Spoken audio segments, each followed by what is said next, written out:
प्रभुपाद चलो गुरुदेव की जय। वृंदा हैप्पी एकादशी बेटा। Hare Krishna Vrinda Gopika Mataji, Dandavat Pranam, all glories to Srila Prabhupada. Thank you so much Mataji for joining every day. Happy Ekadasi to you.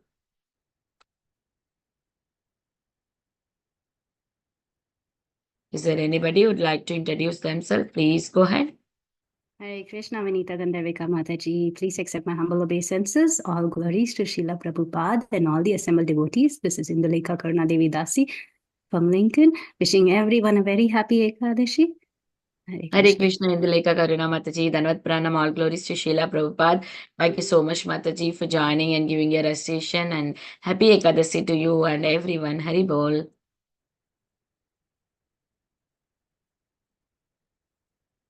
Is there anybody who would like to introduce themselves? Please go ahead. We have a couple of more minutes to go.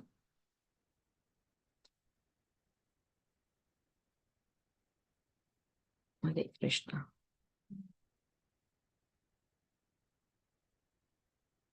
Hare Krishna everyone. I wish everyone happy Ekadasi. Welcome to Bhakti Sangha. Today we are very fortunate to have His Grace Sukumar Gaur Prabhu to enlighten us on the topic of Srimad Bhagavatam, 7th canto, 7th chapter, 2 to 9 verses. Before we hand over the call to Prabhuji, I request Balabhadra Kripa Prabhu to take over from here and give a brief introduction about today's speaker. Balabhadra Kripa Prabhu, are you available? Yeah. हरे कृष्ण माताजी, धन्यवाद प्रणाम माताजी, जय Srila Prabhupada, all glories to Guru Maharaj. Very happy Ekadashi to all the devotees. Kamada Ekadashi. Here's a brief introduction for dear Prabhuji. His Grace Sukumar Gaur Prabhuji was born in Maharashtra, India in 1980. Was brought up in a social background where spirituality was often questioned. Later, he developed a natural taste for inquiry into the mysteries of God's creation. Prabhuji passed College of Engineering, Pune, Mechanical Engineering in 2003. And he came in touch with devotees of ISKCON in 2003 also. He found all his questions answered in the books of Srila Prabhupada. As a student of MBA Finance, he studied Srila Prabhupada books and became a sincere practitioner. He joined the NCDEX Mumbai as assistant manager and worked for 3 years. Later, Prabhuji took on a course, Brahmachari course of 2 years at Shri Radha Gopinath Temple, Mumbai, and was initiated into Madhva Gaudiya Vaishnava Sampradaya by His Holiness Radhanath Swami Maharaj in 2010. He was in the youth preaching department and was in the seva of guiding the youth. He always wanted to share his joy of Krishna consciousness with the youth. So he gave up his job and decided to help the misguided youth by helping them understand the message of Bhagavad Gita. Prabhuji joined ISKCON Chopati as a resident in 2009, and later he was posted to ISKCON Nasik Temple.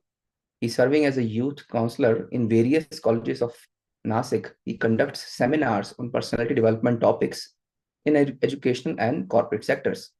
Many more services Prabhuji has. I think this is the older one. So, Hari Bol. Over to you, Hare Krishna. Hare Krishna Balabhadra Kripa Prabhu. Thank you so much for that brief introduction. Hare Krishna Sukumar Gaur Prabhu. Dandavat Pranam, all glory to Srila Prabhupada. Thank you so much Prabhu for joining and giving your valuable time and association this auspicious day of Ekadasi. We are very fortunate to have you on the call Prabhu. I now hand over the call to you. Please take over Prabhu. Hare Krishna. Hare Krishna. Am I audible, Mataji? My voice is okay?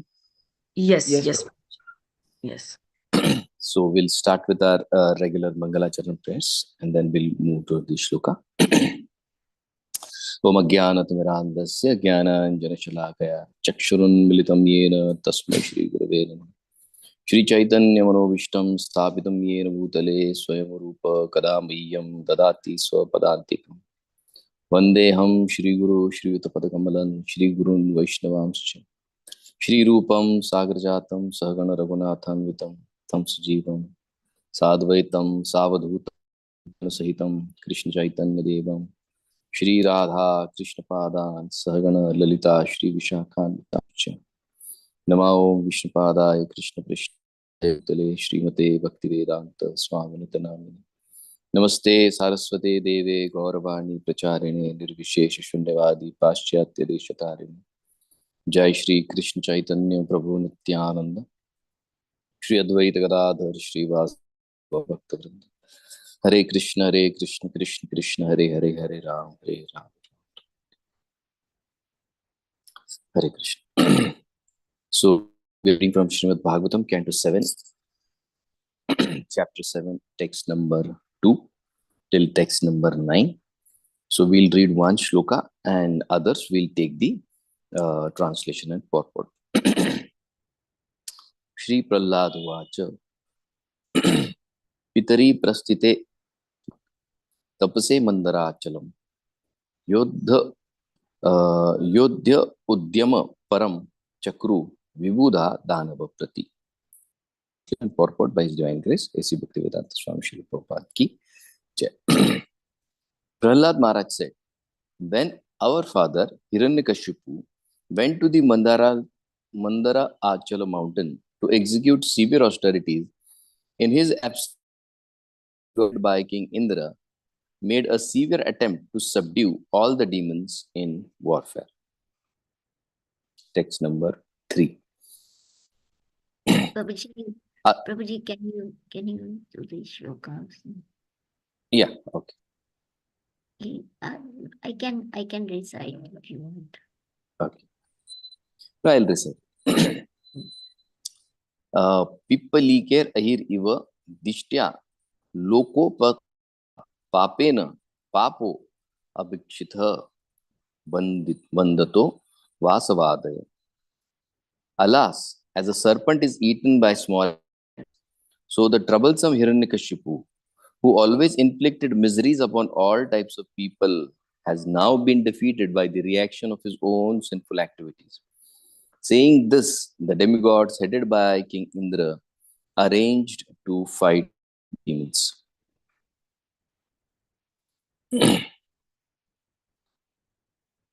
Text 4 and 5. Tesham ati bolodyogam nishamya asurayutapa vadyamana surabhita dadrushu sarvato disham kalatra putra vittaptan grahan pashu parichadan navekshamana svarishtah sarva prana paripshvasaha. When the great leaders of the demons who were being killed one after another saw the unprecedented exertion of the demons in fighting, they began to flee, scattering themselves in all directions. Simply to protect their lives, they hastily fled from their homes, wives, children, animal, and household paraphernalia. Paying no heed to all these, the demons simply fled. Vyalumpayan Rajan Shibiram Amarajaya Kangshinha Indrasturaj Mahishim Mataram Mama Chagrahit. The victorious demigods plundered the palace of Hiranyakashipu, the king of the demons, and destroyed everything within it. Then Indra, king of heaven, arrested my mother, the queen. Niyamanam Bhayodvigna Ruditam Kuriramiva Yadrichaya Agatas Tatra Devarishir Dadrishe Pati. As she was being led away, crying in fear like a kurari captured by a vulture, the great sage Narada, who at that time had no engagement, appeared on the scene and saw her in that condition. Praha Nainam Surapate Netum Arhasya Angasam Muncha Muncha Mahabhaga Satim Para Parigraham. Narad Muni said, O Narad, O Indra, king of the demigods, this woman is certainly sinless. You should not drag her off in this merciless way. O greatly fortunate one, this chaste woman is the wife of another. You must immediately release her. Indra Vacha. Aste asya jatare viryam avisayyam suradvishaha asyat asyatam yavat prasabam mokshe artha padavim gata. King Indra said, In the womb of this woman, the wife of the demon Hiranyakashipu is the seed of the great demon. Therefore, let her remain in our custody until her child is delivered, and then we shall release her. Purport by Srila Prabhupada.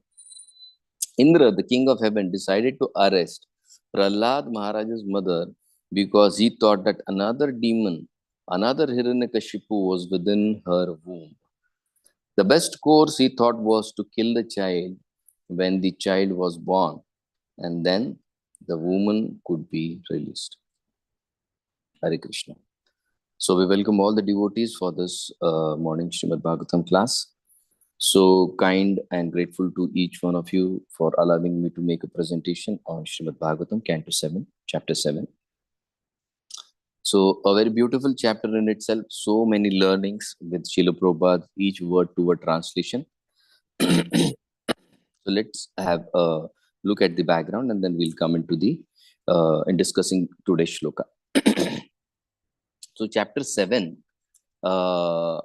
describes how Prahlad teaches his friends about bhakti, and then the results of the bhakti will be taught, that is the prem which has to be achieved to Lord Krishna, and how he has achieved that prem from Narad Muni while he was in this womb of his mother has been described here in this chapter number 7.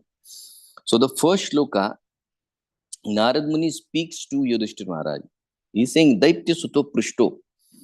The Daitya Sudas, the sons of the demons, asked, whom? Mahabhagavata, the exalted devotee of the Lord Sri Krishna. Who is he? Asuraha. This Mahabhagavata is born in the Asura Kula, in the dynasty of the Asuras, and is the son of Hiranyakashipu. So the Mahabhagavata Uvacha, this Mahabhagavat spoke to the boys, and how did he speak? He speaks Smayamana. Smayamana is smiling. Smarana. There is also one more thing that is added to the smile, that is the Smarana, remembering. Mat Anu Bhasitam. Bhasitam is speaking. Mat Anu means whatever I have spoken to this boy previously, repeatedly I have spoken, Anu, repeatedly. He has heard that so nicely that now he is able to repeat it before his friends. So there is a seeming contradiction of Mahabhagavat, and that too in the Asura dynasty. This is the contradiction that is shown here. And in spite of his being in the Asura dynasty, look at his remembrance. His remembrance is so strong that he is remembering everything that he has learned from his guru, which is usually not seen in the Asura dynasty or in the person who has an Asuric tendency. So he is saying here that whatever he has heard from me, now he is repeating to his friends. Now Srila Prabhupada's purport is even more interesting. Srila Prabhupada in his purport, he says, Prahlad Maharaj began hearing when he was in his mother's womb. And by that hearing, he has made spiritual progress. Now, to what extent has he made the spiritual progress? He has made progress to the extent that he has developed Krishna Prem right in the womb of his mother, just by hearing. And not only that, later he has become the Acharya of Smarana. Vidhi is the Acharya of Smarana. How to continuously remember Lord Krishna. That is how he has become the Acharya, by continuously hearing. Now, Srila Prabhupada points out this thing that spiritual knowledge is never checked by any material condition. So, material progress can be done under any circumstances. Maybe it in the womb of the mother, or maybe when the body is very weak, mind is not so stable. But under all circumstances, we can make spiritual progress. But the criteria is that we have to be submissive. That submission is the criteria for spiritual progress. That submissive hearing is the means for spiritual progress. What is that? That submission has to be there. And once a person has that submission, it becomes very easy for him to make spiritual progress. Now let's look at a story. This is the story of Ashtavakra Muni. Ashtavakra Muni, this story comes even in Mahabharata as well. So this Ashtavakra Muni, when he was a child in the womb of his mother, so as a fetus in the womb of his mother, he used to hear what his father used to recite, the Vedic mantras. So while he used to hear his father recite the Vedic mantras, one day he found that his father is not repeating the mantras properly. So from the womb of his mother, he is correcting his father and says that, Father, you are not chanting this mantras properly. You please chant this mantra properly. So when the father heard this, he felt very bad. And he said, your speech is so crooked. Right now, when you're in the womb of your mother, your speech is so crooked. So when you come out, you will be crooked in 8 places. And that is why he got bent in 8 places. That is why it's called as Ashtavakra. Vakra means bent. He is bent in 8 places. So this is the difference between what Prahlad Maharaj heard and what Ashtavakra Muni was. Both of them were hearing from the womb. But look at their attitudes. Both of them felt differently. Both heard, but both of them had a different attitude. Prahlad Maharaj felt that I don't know anything, so let me hear whatever Narad Muni is saying. On the contrary, Ashtavakra Muni, he thought that his father was supposed to be corrected, but his father was in a superior position. And even though he corrected, his attitude for correction was not correct, and that is why he got backfired on him. Now, you may say that the same thing has happened with Prahlad Maharaj also. Prahlad Maharaj also corrected his father later on. Yes. And the result was same. It backfired on him as well. His father tortured him more than 8 different ways. Ashtavakra Muni was bent in 8 places. He was tortured in 8 different ways. So both times it has backfired. So the point is, we have to understand the principle of dealing. In Gita, we always quote this very famous shloka, Pandita Samadarshina. See, that shloka has to be understood very properly. That shloka is Samadarshi, Pandita Samadarshi. But that shloka has never said Samavarti. That darshan of seeing every living entity in any species as part of the Supreme Lord is Samadarshan. But at that Samadarshan, there can never be any Samavartan. Samavartan means same dealing with everybody. No, that Samavartan is never possible and it has never to be done. Why so?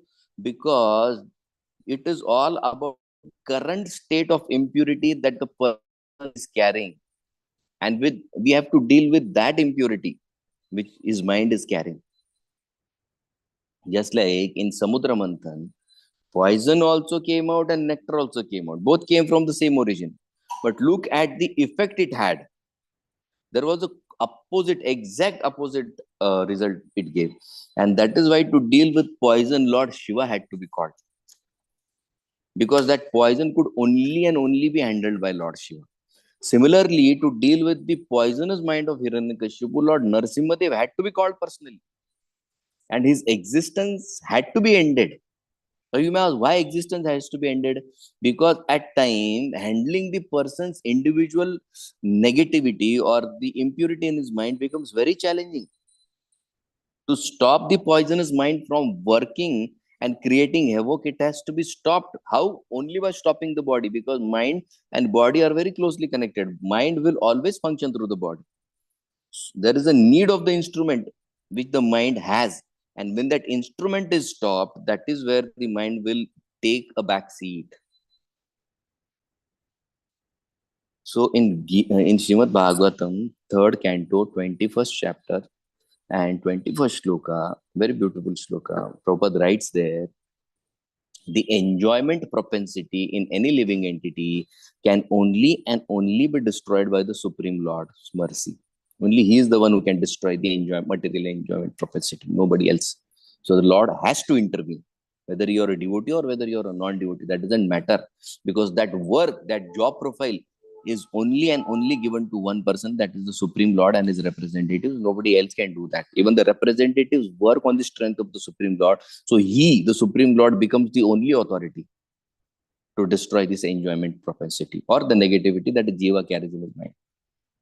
Now the question may come, why did Prahlad act in this way when he knew that it would backfire? So if you read chapter number 5, the previous chapter, 5th chapter, this is 7th chapter. So you will find that when Prahlad Maharaj was being tortured by his father, Prahlad Maharaj was absolutely cool and calm. He was 100% focused in remembering the Supreme Lord. For him, living or dying didn't matter at all. Why? Because he was so deeply rooted in the spiritual understanding, in the spiritual truth. He had already realized the spiritual truth. So no amount of difficult situation would have bothered him. He was constantly nourished by the glance of the Lord. This is what Vishwanath Chakravarti Thakur says. So he was so deeply nourished that the body remains or the body dies, it mattered nothing for him. So in his case, body would have been damaged or body would have not been damaged was not the question. He would have never asked the question, why me? Why this pain only to me? Why have I to go through this situation? This would have never been the question of Prahlad Maharaj. What is the point? The point is response side. On what level of spiritual awakening are you on? How would your mind respond to a disturbing situation? Not on the platform of Prahlad Maharaj, we have to be very, very, very careful when we deal with the people in the outside world. We have to be very careful. Just because you're a devotee doesn't mean that the world will behave like a devotee to you. No. With cunning people, you have to be cunning. This is the law here. I'll tell you one small story. When it was the end of the Ramayana Yuddha and Lord Ram was not able to kill Ravan because he was shooting, cutting off head after head, arms after something happened. Then Lord is very worried. Vibhishan comes there. Vibhishan tells the Lord he won't die like this. So he said, how will he die? There is one arrow which is given to him by Brahmaji. If you shoot that arrow in his navel where the nectar, immortality nectar is present, only then he'll be killed. Then Hanumanji has opportunity to serve you. Lord says, okay, go ahead. Then Vibhishan gives him a clue. He says that, look, that arrow, nobody knows where it is kept. So then Hanumanji says, how do I find the arrow? Even if I go to Lanka, how do I find that arrow? So Vibhishan says, there is only one person who can tell you where the arrow is, and that is the wife of Ravan, Mandodari. So he says, okay, done. So he immediately goes and changes his dress and he becomes an astrologer. And as he becomes an astrologer, because all the people are already in great anxiety as to what will happen, because this is the end of the war. Now, since it is the end, everybody is bothered whether I live or die, what will happen to my family, what will happen to my property. This is Golden Lanka. I work so hard to get all this. And then he is telling perfect past of every person, and then he says future will be like this. Everybody is so convinced because the past is so perfectly told. And within a short period of news spreads in the entire Lanka that there is an astrologer who has come and who tells the future, predicts the future 100%. That is the time when the servant of Mandodari is roaming around, and she hears this. She goes and tells Mandodari that there is an astrologer who has come. So if you want to know what will happen to your husband, you can call him. So she says, just get him immediately. So Hanumanji comes there. He's wearing white dress, bright white dress, and Mandodari offers him a golden seat. He says, no, I don't want all this. So he takes his straw mat, places it there, and then asking what will happen to my husband. Then Hanumanji says, then he is meditating, and he's immediately his facial expression changed. And Mandodari is like, he says, what do you want to say? Hanumanji in very deep voice he says to Mandodari, till the time the secret is kept a secret, nothing will happen. And Mandodari is like shocked. Nobody in the entire creation knows about that secret. Hanumanji wins the trust of Mandodari. And immediately, as soon as he says this, he gets up from his place, he packs up his all that poti and what he has got, and he starts walking.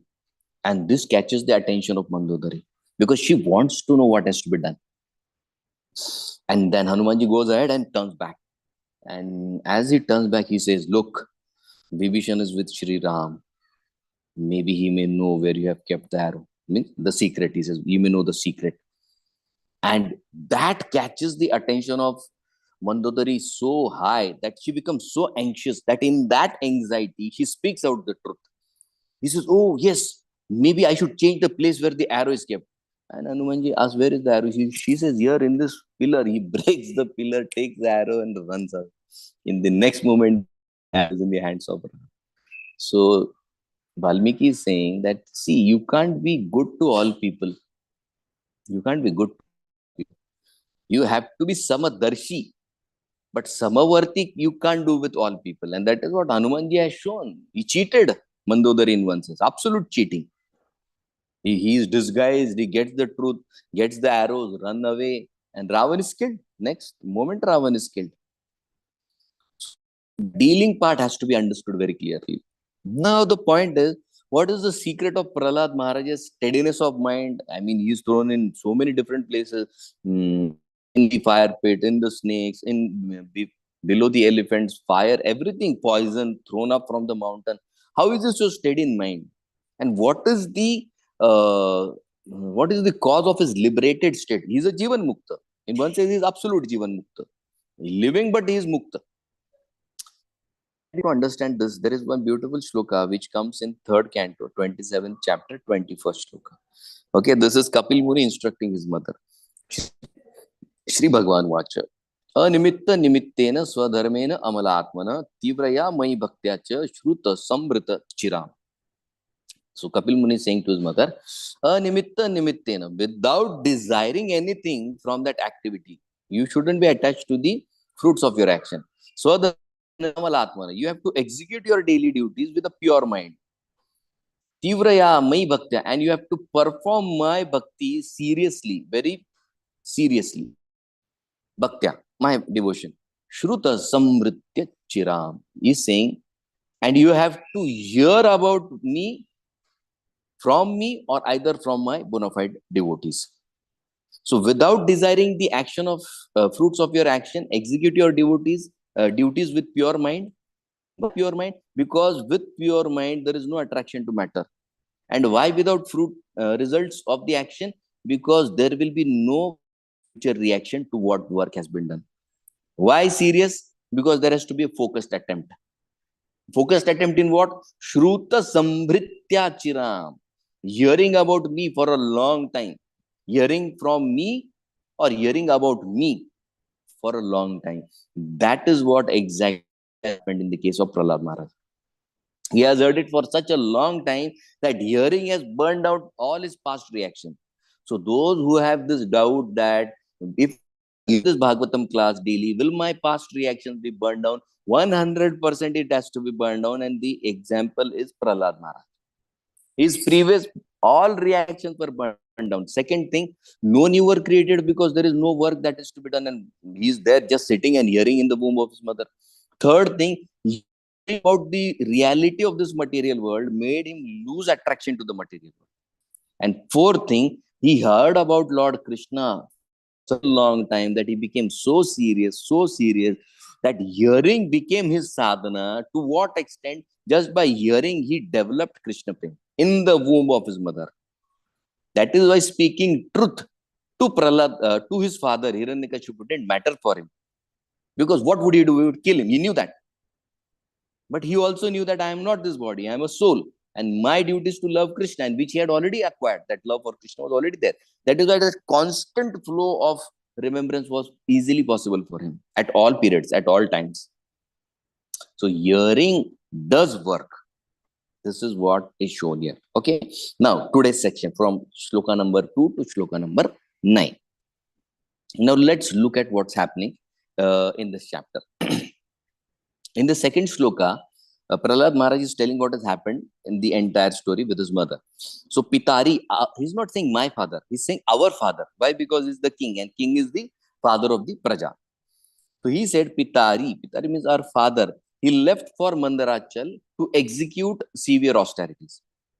And then what happened? In his absence, Param Chakru Yuddha Udyama, the demigods headed by Indra, Param Chakru made a serious and a severe attempt to fight with the Danava Prati, with the demons there in his kingdom of Hiranyakashipu. Now, third shloka. Look at the details which Prabhupada gives.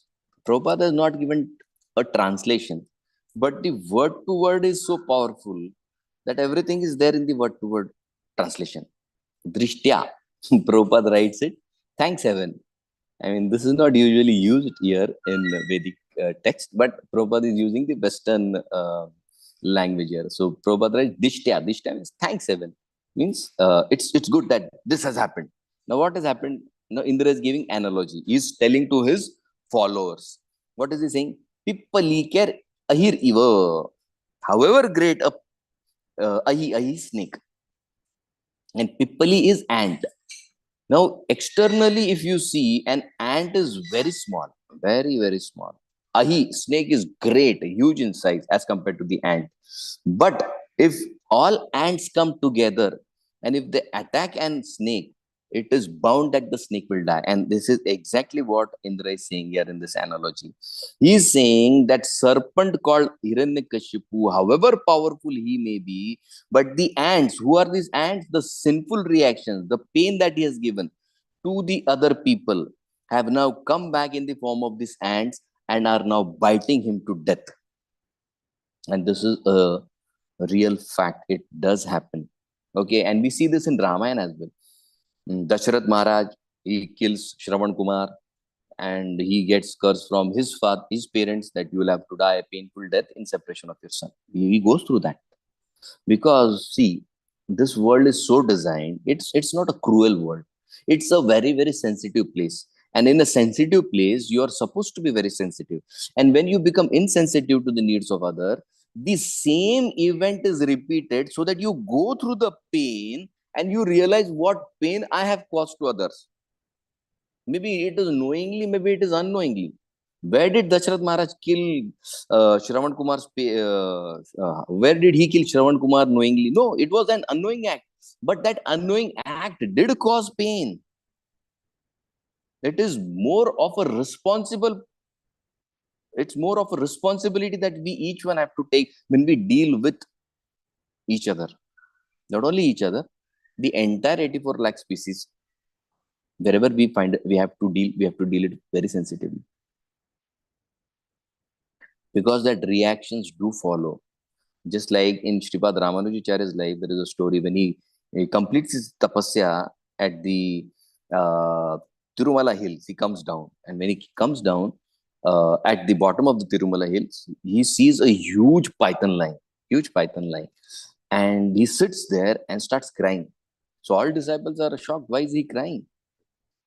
Because he sees that this entire python has been bitten by thousands and thousands of ants, and that python is dead and they're biting him. He's dead, absolutely dead. Nobody is leaving his body.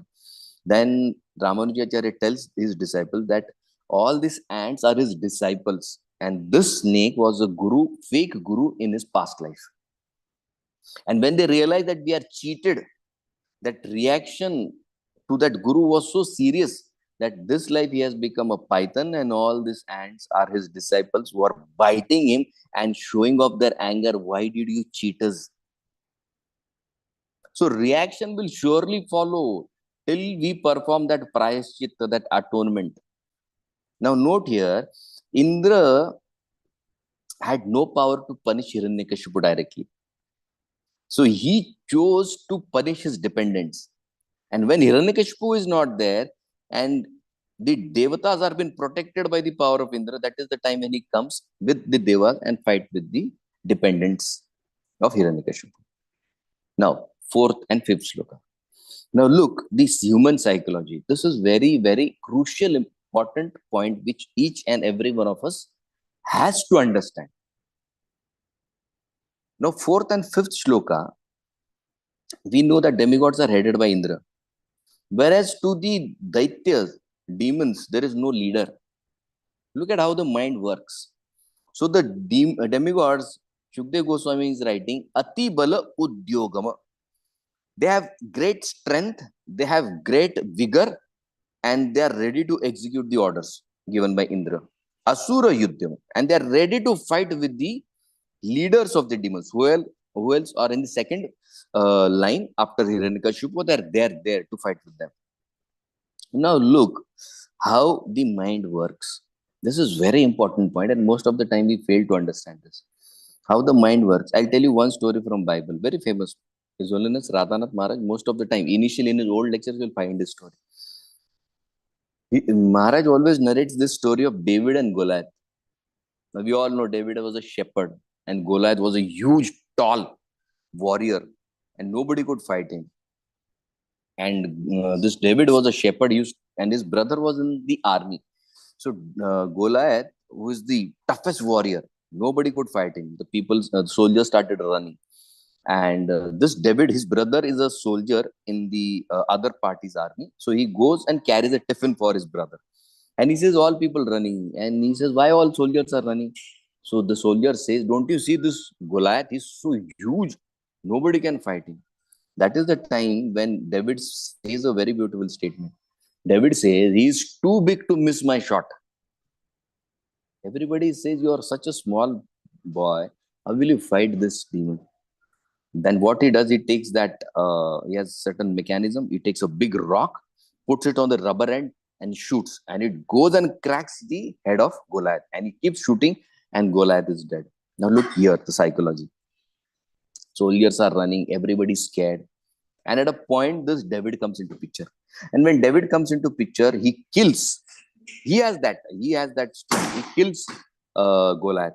And when Goliath is killed, what happens is, David is made the next king. What is happening here is, risk taking as a quality is very appealing.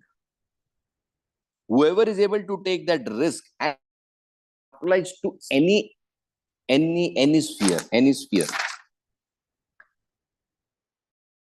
to all the spheres in life, So David took that risk and he was able to attract the attention of the people. And he became the king later. Here, Vadyamana Sure, demigods have started killing all the demons. Bhita, Dhruva, and they started running away. Sarvata Disha, in all direction. Prana Paripshvaha, very much desiring to live. Now, in this case of David, he said, he's so big that he can't miss my target. He took that risk and he ran in his direction and he killed. Because he felt that he will die and he had that strength that he will live. And this is what exactly happened here. Prana Paripshvaha. The demons were so scared for their life because they didn't find anybody to protect them. Demigods had Indra, who was a risk taker at this point of time. And their back of their mind, it was so clear that if something happens, this guy will protect me. And just that backing. See, Indra had his strength initially also. These demons had their strength that time also. Now, what was lacking for them and what was addition to this Devatas? It's the only one point that at the back of my mind, I have that assurance that somebody will protect me. Somebody will take care of me. Demons didn't have that. Demigods had that. And this applies to any species and any sphere of life. There is a natural tendency for following the leader. And till the time that leader is physically present there, followers are ready to take any amount of risk and do anything to any extent. But as soon as the leader leaves this physical presence or the physical world, immediately there is drift in the strength and the followings. And this is very well seen in our society. When Srila Prabhupada was here, thousands of disciples, n number of temples, Prabhupada going here, there, huge following. At one point of time in New York temple, 700 devotees were staying there. As soon as Srila Prabhupada left this world, what happened? Everything scattered. And look at the difference in the attendant class in today's times. What is happening when the leader of the community is speaking, when the senior gurus is speaking, entire temple hall is full. When a popular speaker comes, a temple hall is full. But when a newcomer or a devotee who is not very expert in speaking, but he has a good heart, is a genuine devotee, the temple hall is empty. May it be in India or may it be in the Western world. Same thing, not only in the spiritual circle, in every circle. Why? Because there is a human tendency to follow a leader. As soon as the leader is there, everything comes back to pace. When the leader is gone, everything falls apart. There is a natural need. And that is why Krishna in the 4th chapter is repeating, who will take care of the following? Who will take care of the following? His concern is not Arjun. His concern is the followers. Read the 4th chapter Gita. Lokasangraha mevapi. Oh, 3-4 times Lokasangra. Lokasangra is what? Who will take care of the following? They need a leader because that's the human psychology. Not everybody is a risk taker. For us to function, we need somebody who is a risk taker, who can handle me even in my difficult situation. That is where the leader comes into picture. A leader is not an option. It is a need for the Lokasangraha, for the general people. So when Hiranyakashipu was present, they had their mental strength, physical strength. Initially also they had, now also they had. What was missing was that mental strength. Their minds were weak because they thought, if something happens to me, who will protect me? Seeing the leader in the present times is very important, very crucial. So we have to understand that trust in the leader and his teachings is the driving force always. Always that is the driving force. And the teachings may be right or wrong. That's another case. But if the mind is convinced, okay, he will help me, then he's 100% dedicated. That's the driving force for a sadhaka or a follower. So growth under a leader is the growth. That's the point we are trying to tell. If there is no leader, a general population will never grow. And the leader may be right or wrong. Both have followers. Good people also have followers. Bad people also have followers. And the point, where does it come? The point is, how do you decide? The end result will decide, which are absolutely different. Absolutely different. Just like when Hanumanji went to Mother Sita in Ashok Vatika, and when he saw that these demons have tortured Mother Sita for 9-10 months, he was so angry. And that is the time he tells Mother Sita, should I kill all of them here? Mother Sita says, no, you cannot kill them. He says, why? They tortured you so much. That Sita says, it is not their fault. It is the fault of the leader. They had a bad leader, and that is why they are bad. What is the point? They followed a wrong person. They trusted a wrong person. They handed their energy to a wrong person. The leader is bad or good, not the following. Leader has to be that capable. And how to understand? Understand is only one point. How much is he following the Shastras? That Shastra gives that vision, whom to follow and whom not to follow. That is how you understand a person, not an external. Because when Ravan's brother, he comes there before Ramchandra, he surrenders his life to Ramchandra. Everybody is asked by Lord Ram, should we take Vibhishan or no? Everybody is saying no. Somebody said, don't take him. Somebody said, give him time. Let's try and understand from his action.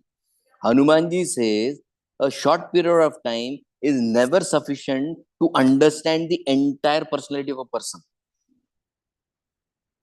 You cannot judge a person in a short period of time. You have to spend some time with that person so that you can trust him. So if you want to get that understanding, how do we get that understanding? The Shastra becomes whom to follow, whom not to follow. When His Divine Grace, Srila Prabhupada left, who was seen as the leader? His Holiness Gaur Govinda Swami Maharaj was seen. The entire GBC took shelter of him. Why? Because he was so deeply rooted in the Shastra. He was so deeply rooted. He repeated Srila Prabhupada's words exactly. That was his strength. Shastra becomes the praman, whom to follow and whom not to follow.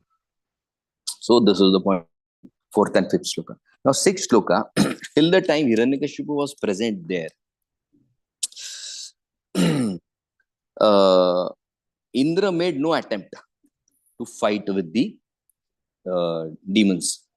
But when their leader was not present, look at what change happened in Indra. Now the word that is used for Indra is Jaya Kankshina. Immediately he became eager for victory, and all other demigods also, he became the risk taker. Now, how did the Devatas act when Hiranyakashipu was not there and they have attacked the demons? The word you used is Vyalumpan, means they plundered the entire kingdom. They were stealing, they were breaking down things, they were destroying the palaces. Now, what is this indicating? This is indicating the frustration of Indra, because he was suppressed for a long period of time. His emotions were suppressed, his powers were suppressed. He had to run here and there in fear. He had to live his life in fear. So that plundering was nothing else but the frustration that Indra was carrying, which was shown through his action. So rather than judging the person, his mind can be read easily by his actions.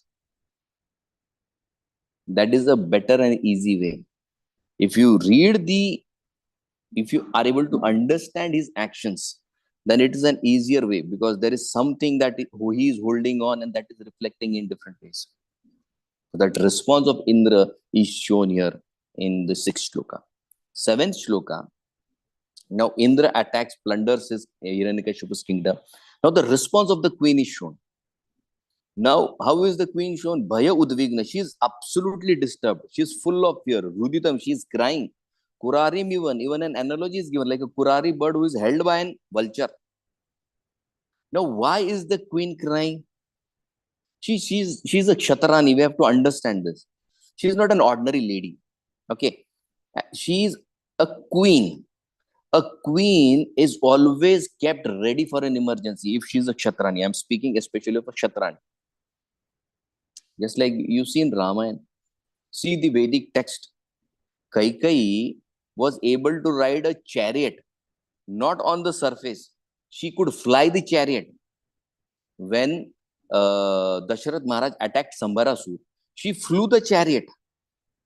So for a Kshatrani, flying an aircraft or fighting with a demon, she is kept ready. This is not a daily affair. This is an emergency job that she has to do. But she is always ready to fight. Okay. And to what extent Kaikeyi supported Dasharath Maharaj? When Sambarasur understood that Dasharath Maharaj is not able to, is fighting so vigorously that I won't be able to win him, he shot at the wheel. And the thing that was holding the wheel came out. And Kaikeyi as a charioteer could understand, if the wheel shifts away, we both will collapse and he will win. She puts her small in the rim, in that holding. She puts that small, and that is how the chariot is kept functioning. This is a Kshatrani. She is a queen. Please understand this. People say queen is weak. Never was a queen weak. Not at least in the previous time. Today it may be so, but previously she's a queen. That is what word has been used by Prahlad Maharaj for his mother. Queen. She was that powerful. Then why is she crying? She's not crying for herself. She's crying for the baby. Because he is the heir for the throne. He'll take over the throne in the times to come. So she wanted to protect this entity. And fighting was not the solution at that point of time, because the people who came to attack were a great number. Again, she is using her intelligence, what to do and what not to do. And Prabhupada writes there, Yadrichaya, by chance, Narad Muni had no engagement. I had read this, but I was like, no engagement. Narad Muni doesn't happen like this. But here Prabhupada says he had no engagement. And by chance, he was there present at that time and he saw the demigods taking her away. Now Narad Muni comes into picture. Narad Muni is saying, oh, king of demigods, oh, fortunate one. Now, why is he saying, oh, Devaraj, and why is he saying, oh, fortunate one? Because he's saying, sir, your actions and the post you are given doesn't match. You are dragging a queen. Please understand, when you are dealing with a person who is of that caliber, you have to show that respect to that person. When Ravana died, Ramchandra gave him the honor of a king. This is what a cultured Kshatriya has to do. In Vartan, see, here is what point. He saw him as a great king. He respected him as a great king. He didn't drag Ravan just because he was frustrated. My wife was taken away by him. No, even in that situation. And Narad Muni says, you are dragging her mercilessly. She is a queen. On top, she is a sinless person. You should immediately release her. The way you are acting, is absolutely not right. Now, look at how the mind works again. When we read that Indra is mercilessly dragging this queen, okay, who is the chaste wife. Prabhupada writes this word, chaste wife. Means she has been so loyal, so loyal. Chaste wife means, look, if she could have cursed Indra, Indra would have been dead. He would have lost everything again. That is the power of a chaste lady. That is why Prabhupada is mentioning she is a chaste lady. And what did he want to do with this lady? Prabhupada writing there in the purport is he wanted to abort that child. He was absolutely emotional, unemotional. His emotions were all suppressed. And who is he? He is a deva. He's not a deva. He's the king of all the devas. But when we generally read, oh, okay. No emotions are generated. Or don't feel that emotional. But as soon as we hear Draupadi has been dragged in that Asat Sabha, immediately all emotions will rise up. Oh, bad has happened, wrong has happened. So is Indra doing good? See Narad Muni's word, what words he has been using for him. Oh, fortunate one. Oh, Devaraj Indra. So does this appeal to the Devaraj? No. Mind has a nature to generalize. If husband is good, wife is also good. Husband is bad, wife is also bad. So Narad Muni is telling Indra, behave yourself. This doesn't suit the position which you have taken. Now look at the reason why Indra is dragging her. Asya Jatare, in her womb, Virya Avisaya, intolerable, powerful son may come. Surat Visham, who is the enemy of the Devas. Now Narad Muni is asking him, how long you want to keep her, even if you take her away? How long you want to keep her? Moksha arte padavim gatah. He says, I'll keep her with me till my objective is realized. Now Narad Muni is asking, what is the object of your taking her away? Her child. Asya Garva. Her child. I'm not interested in her. That child is what I want. So Narad Muni said, what is the problem with the child? Indra is saying, he is the son of Hiranyakashipu. He may become as powerful as Hiranyakashipu. So I don't want this child. Look at how the mind functions. It doesn't want any danger. It wants a competitive free life. It wants a risk-free life. And to keep the life competition less, risk less, it can go to any extent. This is the real modern day disease, which was there, but very less seen. Today it is seen everywhere and every place. To what extent it can go? It can go to the extent of killing, terminating the person. That is what Indra is doing here. To keep my future safe and secure, I don't want this person. Even in spiritual circles, this has become very, very rampant. And this is the sign of a Kanishta Adhikari. He feels that if he is there or if she is there, I won't be able to progress. He starts feeling that person as his enemy. Suradvisha. He feels envious of that person. Threat to his existence. Threat to his image as a popular leader, a good devotee. That envy is so deeply rooted. That's so deeply rooted. That's the real enemy. That's the real lust, and everything is okay. We feel humbled when we feel lusty. We feel humble when we have bad thoughts. Envy is so subtle. Envy is so subtle. We don't feel. We become insensitive to the extent of killing that devotee or hurting that devotee. Or Indra is hurting whom? The Mahabhagavata. He doesn't feel anything. Right? Visha, envy. Now the point is, with all this, how will the mind reach the point, like Prahlad, think about Krishna continuously? Because in name of preaching, what is coming out is only envy and unnecessary and unhealthy competition. He has so many followers, he has so many likings, he has this and that, and who will hear my lectures? We have to note one thing. The Lord doesn't need us for his preaching purpose. He alone is sufficient to get things done. I'll tell you one story from Ramayana. Recently, I read it during Ramanavami.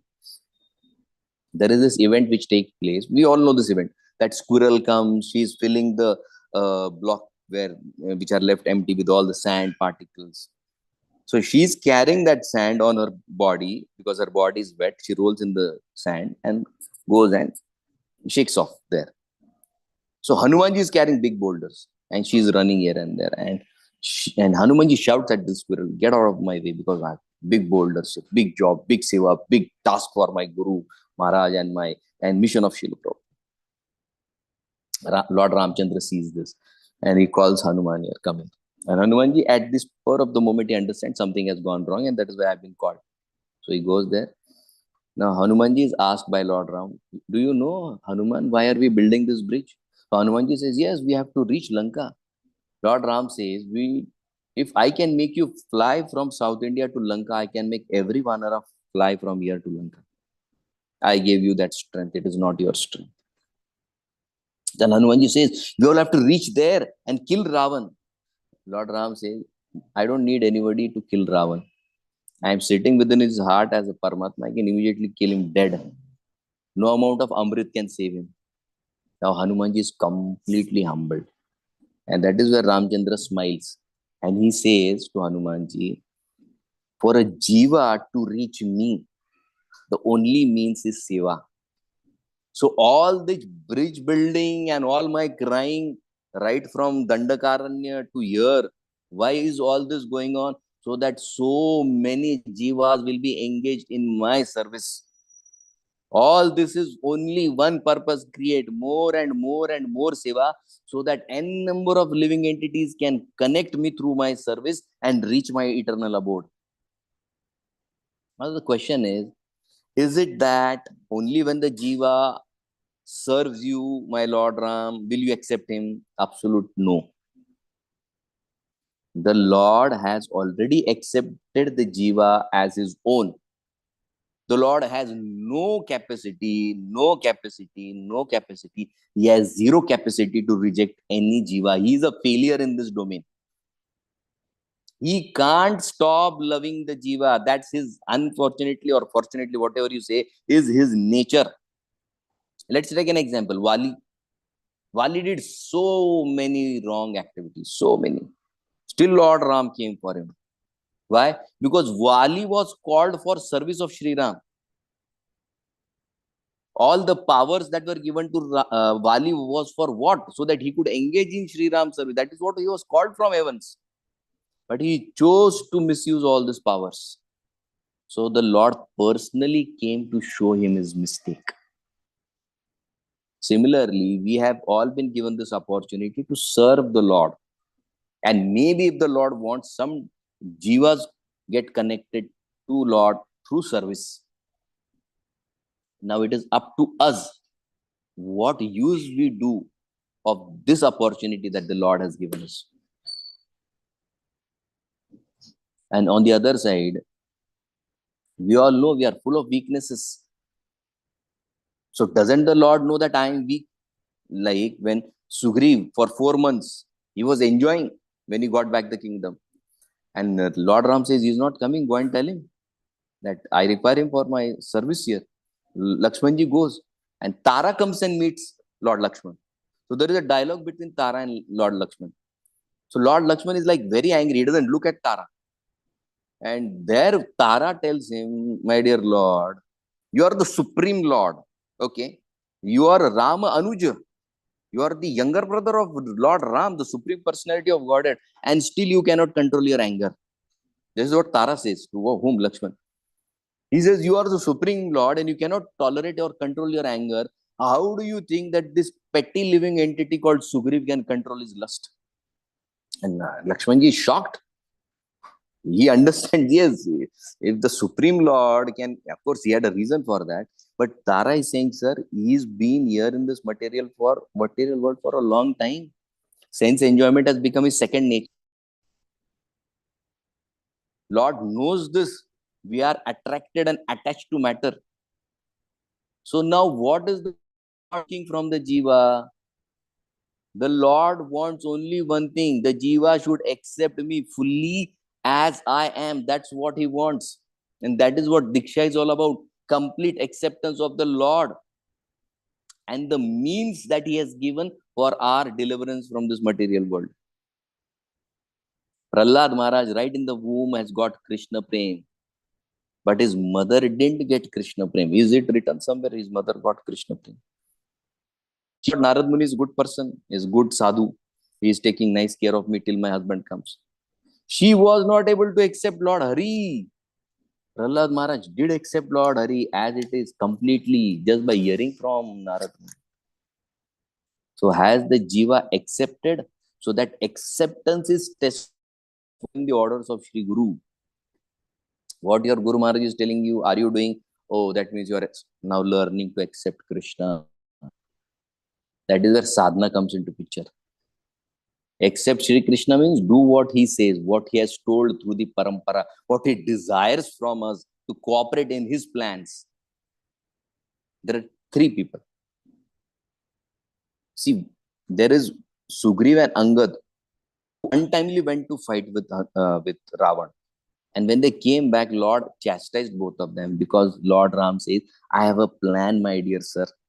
I have entire event so that the best comes out of it. If something would have happened to you, Sugriv, what would have happened to your followers? Who would have been responsible? Point is what? Follow my plan. Do what I'm telling you. And there is Hanumanji on the other side. Why is Hanumanji so popular? Only one thing. He does what Lord Ram tells him. Do this, he does this. And when there is no for him, he goes in one quiet place and keeps chanting Ram Nam. That is what he does. That's all. Accept Shri Ram and follow Shri Ram. So in this mission of Srila Prabhupada, let's try and make an effort to be like Hanumanji. Let's accept Shri Ram and let's follow what Shri Ram wants from us. And it's a guarantee that our life will be 100% successful. There is no doubt in this. Because the process is time tested and is very, very powerful. Thank you all very much.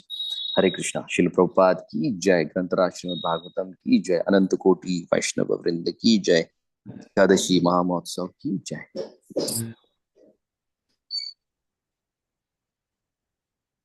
Hare Krishna, Prabhuji. Hare Krishna. Yes, Prabhu. Many stories from Ramayana, Prabhu. Ram Navami has gone. And this is power of hearing that you were talking initially. When we hear, it remains. And I was thinking why it does not remain in me. Because it's attentive listening. Very, very beautiful, Prabhuji. Hearing works. Hearing works. Beautiful story of Raman and Mandodari. I actually never heard of it, that Ravana tricked Mandodari. And very beautiful story. Very beautiful story. Time and again we listen these stories where to protect the dharma or to help a good cause, things have been done. Yes. Yeah, very beautiful, Prabhuji. Dear devotees, if anybody has any questions, Shamagori Mataji, I think you have something to say. Hare Krishna Prabhuji, Dandavat Pranama, Srila Prabhupada. Thank you so much. Yes, Mataji. Very, very wonderful class, Prabhuji, and very beautiful points you made. Like, you have to be, keep on hearing. Prahlad Maharaj was hearing in the womb and hearing all the time, hearing, and that made the impact on his heart, and he was keep on remembering. So please bless us, Prabhuji. We should hear something like, devotees like you. We keep on hearing, but nothing goes inside. No. Rup Goswami, in Nectar of Devotion, he says, the sign that a devotee is progressing. See, he says, we all are behind rasa. And if a devotee is trying to make an attempt to find rasa somewhere, that in itself is a very great sign that he is tasting rasa, and that is why he is repeatedly coming to that place to get that, which you all devotees are doing day in, day out here. After this, you'll have Chaitanya Charitamrita class, then Adi, and so many things. So that it's a very good sign that we all are supporting the mission of Srila Prabhupada, because Srila Prabhupada's mission is for this purpose, that devotees come together and hear daily. There is nothing more sweeter in this mission other than coming together and hearing. That is what I have experienced in last 20 years. Yes, Prabhuji. Thank you so much, Prabhuji. Very, very wonderful class and very nice stories, Prabhuji. Hare Krishna. Hare Krishna. Thank you, Mataji. Thank you, Prabhuji. So true. You know, Prabhu, sometime I'm not able to join every day, but whenever there is service, I have to join because there is service. And because of this service, then I'm able to listen something, right, Prabhuji? So it is so blissful that that this That's group why. has been created. That's why we give services, Prabhuji. Because they know Balbhadra Kripa Das is not worth it, so they give service. No. Only then you will join. No, Prabhuji, but you know. But this is Anyhow, joining is important. Join for a yes. purpose or no purpose. Yes, Prabhu. Yes, Prabhu. Yes. 100%. But this is Thank you, what is the beauty of Srila Prabhupada's mission, you know, you get with devotees and you able to Mm. something at least, you know, and that can change your consciousness and change the things day by day, you know, Prabhu. In one day, nothing Yes, can happen, yes. but very beautiful, Prabhu. Prabhuji, Ananga Kishori Mataji is there with her hand raised. Hare Krishna Mataji. Hello, Pranam. Hare Krishna, Prabhu, Dhanvat Pranam. Thank you for the amazing class. I don't know if my question is relevant to this class, but I just have a general question.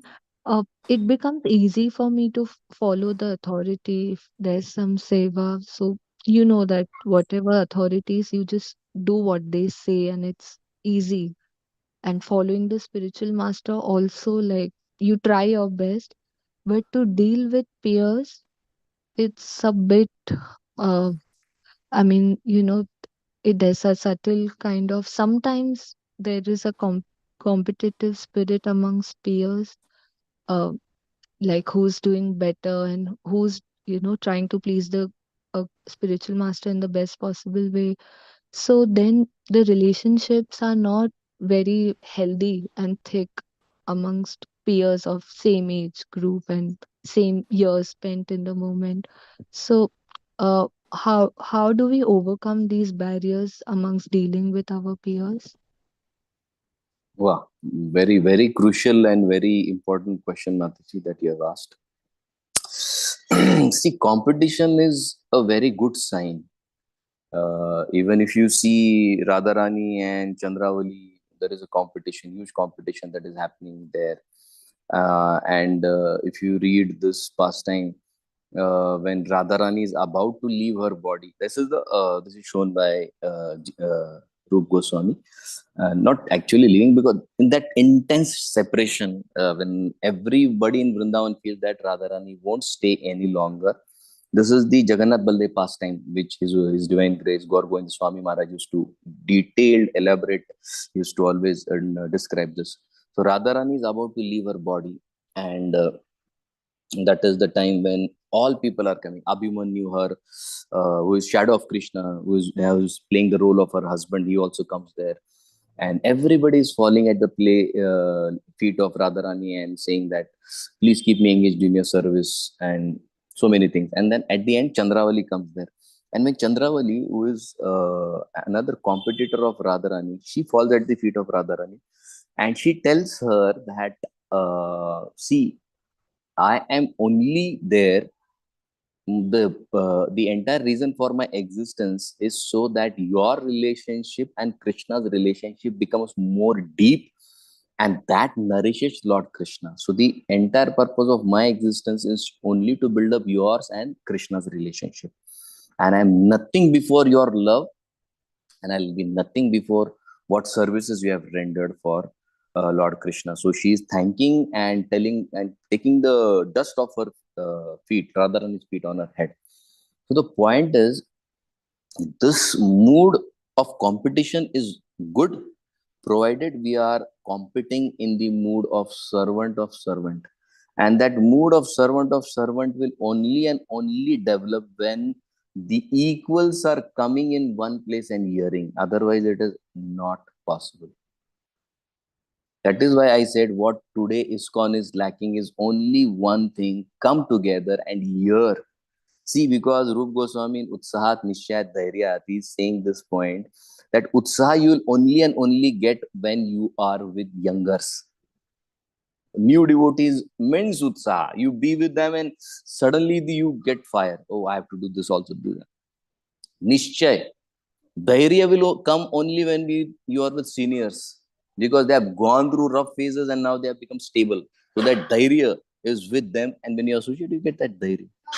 But that nishchay will come only when you sit with your peers and see him or her and see his or her struggle. That will give, if he is struggling, she is struggling, I'll also struggle. This is my nishchay. And that happens only and only when you sit together and hear. And that is what is missing in the name of serving the mission. Serving the mission is not distributing n number of books and making n number of devotees. No, it has come together because the younger generation will follow you. That is your service. And that is what is missing in the mission. So hearing with your peers is the only solution for that unhealthy competition and unhealthy relation. Because hearing is Krishna himself. That Shravana, that Katha is Krishna, who will wash out that unhealthy competition. Come together, sit, hear, dance in Kirtan together, and tell me, where is that unhealthy competition? There is no competition. That is why we took that initial point. Why Lord Narsinga had to come, because it is dealing about the mind. We are not pure right from birth. We have carried a huge baggage. To deal with that baggage is what we have to do here. We are not called in the mission to distribute books and make devotees. We ourselves are not devotee today. You all may be, but I am not. After 20 years, I can tell you this. It takes huge amount of effort. The difference between other organization and ISKCON is ISKCON will tell you, sir, you have to be like Shabri for 12 years, round the clock. You will have to be in the service. And Lord Ram asked Shabri, how is your sadhana going on? Are you able to follow what your Guru have told you? Is your mind and senses under your control? This is what Ram asked when he came there personally. What do you think? Will Ram Lord ask you something else? Have you taken prasad? How are you feeling? No. If Shabri is asked this question, same will be ours. Same will be ours. In other organizations, they say, you do anything, come to us, give us money. That's what. ISKCON is very fine ISKCON, because there is too much of clarity and people don't like clarity. This is the disease in Kali Yuga. This superb clarity in ISKCON has made ISKCON highly unpopular. Why we have so less followers? The only reason is Prabhupada has made it so damn clear. This is what you have to do, and this is what the Lord expects from you. Otherwise, forget getting Lord Ram. Just by your some time of meditation and this and that, and moving around and doing some yoga, nobody has got Krishna or Ram till now. Either you are right or Shabri is wrong. There are only two things. If Shabri is right, you have to follow Shabri. And that is where tapasya comes into picture. And dealing with peers is that part of tapasya which I have to show the Lord that, yes, my anarthas do trouble when I am with my equals. But I need you. And I need them also, because they show me my weakness. Hare Krishna. Shri Prabhupada ki jai. Hare Krishna. Very beautiful answer, Prabhuji. I actually never heard and never thought, Sa Nishchaya Dhairya, how you explained. Unbelievable, Prabhu. Unbelievable. Dhairya from our senior devotees, Utsav from the newer ones, and Nishchaya from, wow, Haribol. Very beautiful. This is all Jiva Goswami's commentary. Yes, Prabhu. I always heard of Sa Nishchaya Dhairya, but never kept in that, spirit that you just explained. Unbelievable. Beautiful, beautiful point. And certainly, Prabhu, as you said, if we want to consider this permanent things like life, bank balance, and whatnot, temporary things as permanent, then of course there are so many associations. They are out there. But if you want to be serious about getting God and being happy in life, then ISKCON is there for us. It's very beautiful. Yes. True. That is very true. And Kali Yuga people, as you said, not many of them are accepting this. But everybody is free to choose, That's why we are here fully. Yes, free. yes. Lord has given freedom to everybody. True, Prabhuji, true. And there is only one life, this life only. And then we might be, you know, in another 84 million species being born as a dog and a cat. Our choice. Very true, Prabhu. Achyuta Prabhu, Hare Krishna, Dandavat Pranam. You can go ahead, Prabhuji. Yeah, Hare Krishna Prabhu, thank you Mataji. so much for your class. It was really beautiful. One thing that actually struck me was like you mentioned about services and how services are the only thing that can purify us. So my question is around like service. Like, you know, if I mean, can you like, will it be possible for you to like expand on that, on the types of services, especially because not everybody is able to do all types of services in terms of like, you know, physical services or sometimes you know yeah, I mean, like can hearing be like also be termed as service, hearing and chanting? Like, can you expand a little bit too? Yeah, Mataji. You yourself have answered that question. All the 9 limbs of devotional service are service. If you just sit in one place and hear about Lord Krishna, that is a service. Now, point is what? There are two things here. There are some services which you like to do, and there are some services which you have to do. Okay, like to do maybe hearing, reading, chanting, whatever pleases your mind. But there are some services which you have to do, and this have to do are for two purposes on the more. Mission may need you on that front. You may not like it, but you may be the person who would be there to help. So there are some services. And other thing is, when it comes to entering the spiritual world, just like if you take Rama and Kaikai would never want to do a service where she had to go away from Shri Ram. But there is a dialogue in Ramayana where Lord Ram, when he's been told by his mother that tomorrow you will be the king, and Lord Ram externally smiles, but internally he is very, very angry because simply he has the service of going to the forest, connecting to all the sages there, and killing of Ravana. So he says that if I become the king, which the world wants, but I don't want it right now, later on I'll take on to that service. That is the service I don't want, but it is. And the other one is the world doesn't want, but I want it. So he does justice to both of them, but only the time is separating. So there are services which you like to do, but there are some services which you will have to do, because in doing services which you have to do, there is more purification, there is more contribution there. So accordingly, we have to take both things as and of when it is needed. But yes, hearing, reading, chanting, everything that is done for the pleasure of Lord Krishna is service. And even Kaikai did that service, which seemingly was very harsh, but it gave a lot of pleasure to Lord Ram, because that is how he could achieve his service of going to the forest and connecting to the sages. Okay.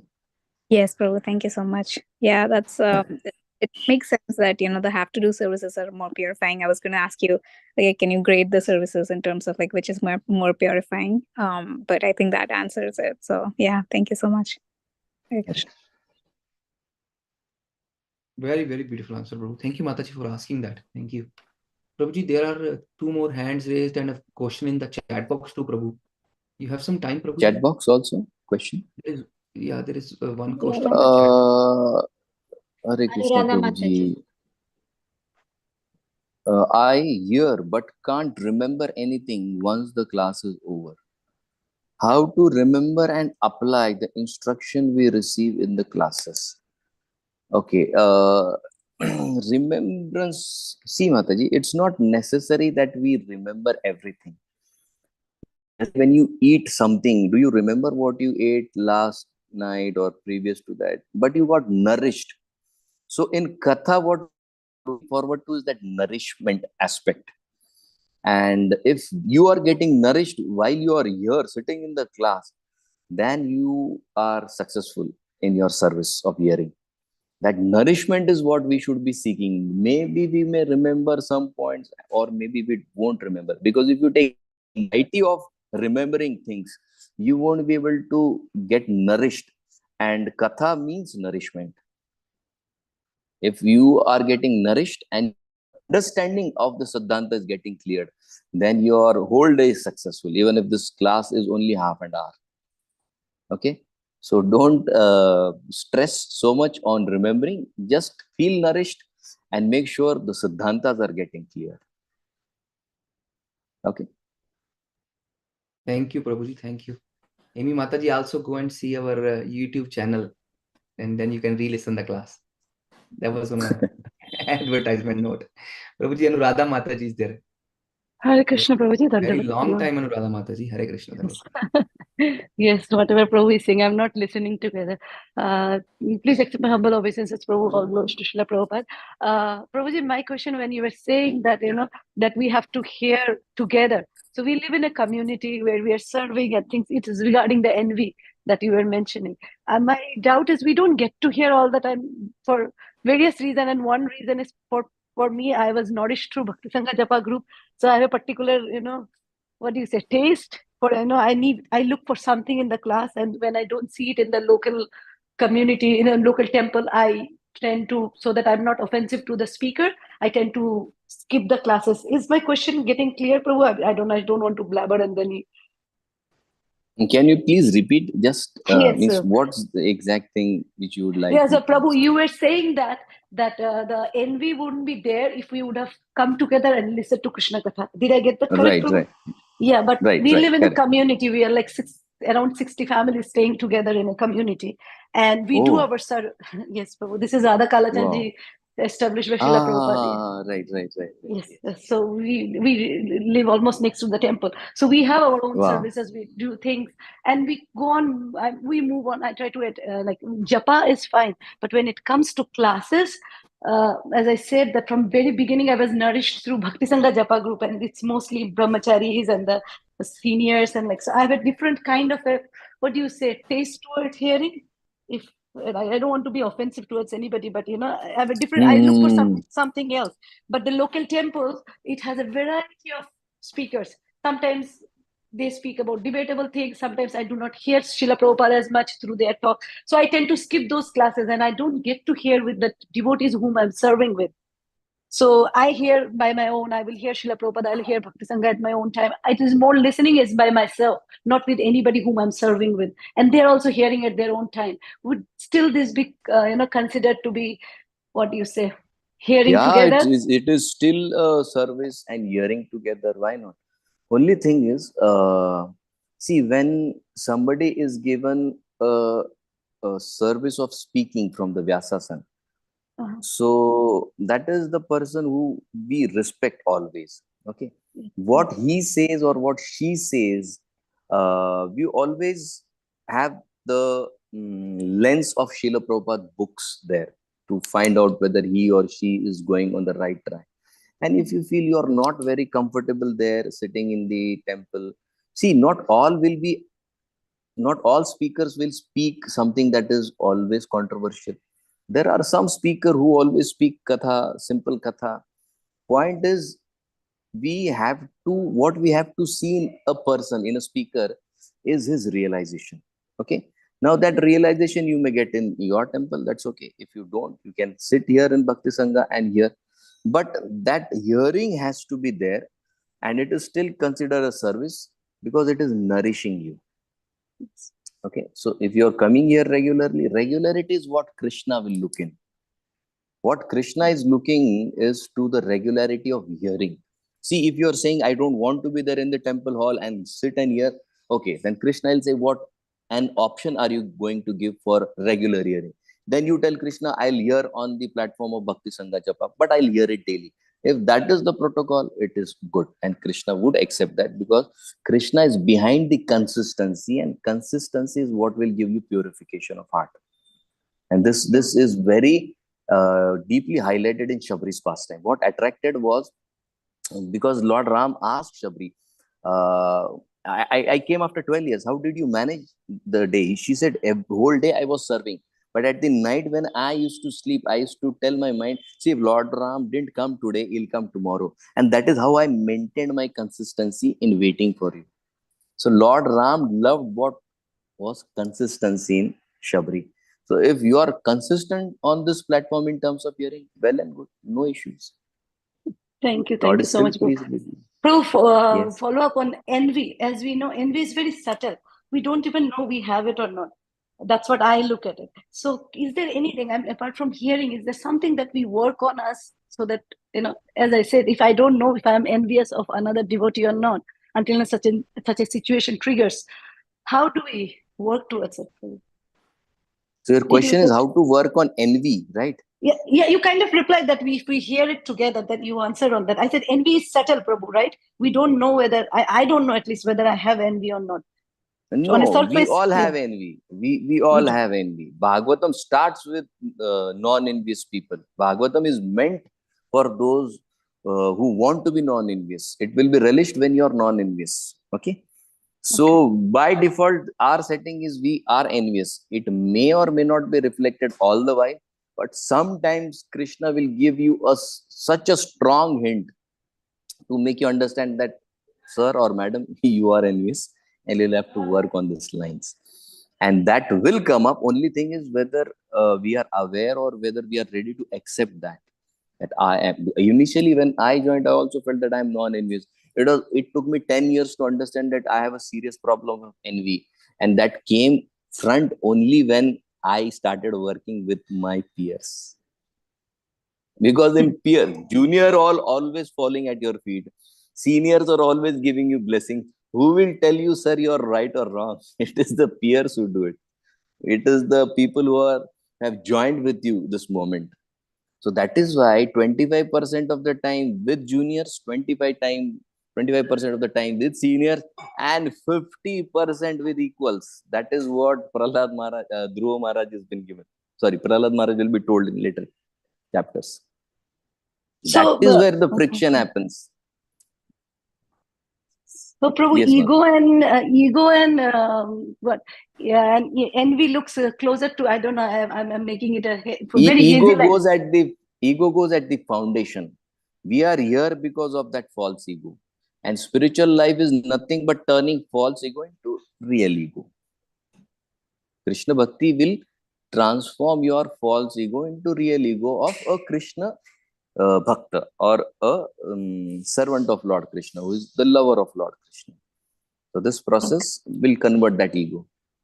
So ego is the foundation for envy, right, as well? Yes. Till the time there is an ego, envy will be there.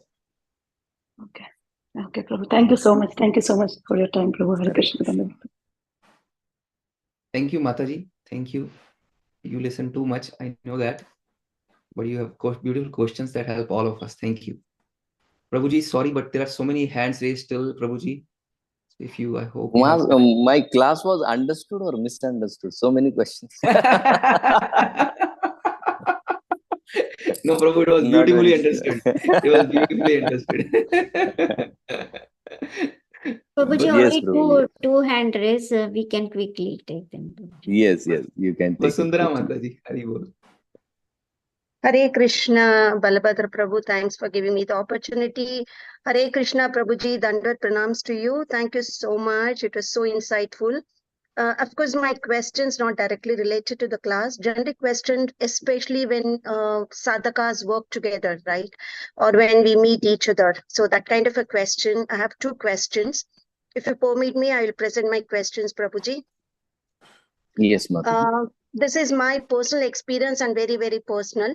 One question is generally I wanted to ask you is that, competitive spirit, having that spirit of competition is actually encouraged in the material world when you need to kind of, achieve something, right? This is, as a parent, I also kind of, imbibe the spirit within my children. But I just wanted to understand how does this work in the the process of devotional services? Is or having competitive spirit encouraged or allowed, or is it something good to have? Could you please clarify, Prabhuji? Yes, Mataji. Very, very nice question. See, we took the story of Hanumanji and the squirrel. Hanumanji was throwing boulders, big boulders, huge task, great job for Lord Ram. On the contrary, we see that squirrel throwing only some sand so that it becomes a binder for two rocks.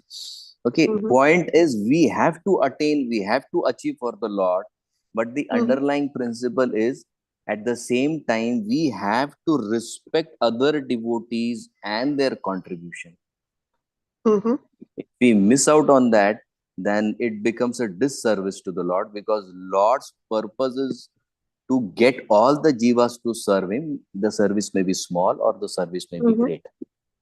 Right.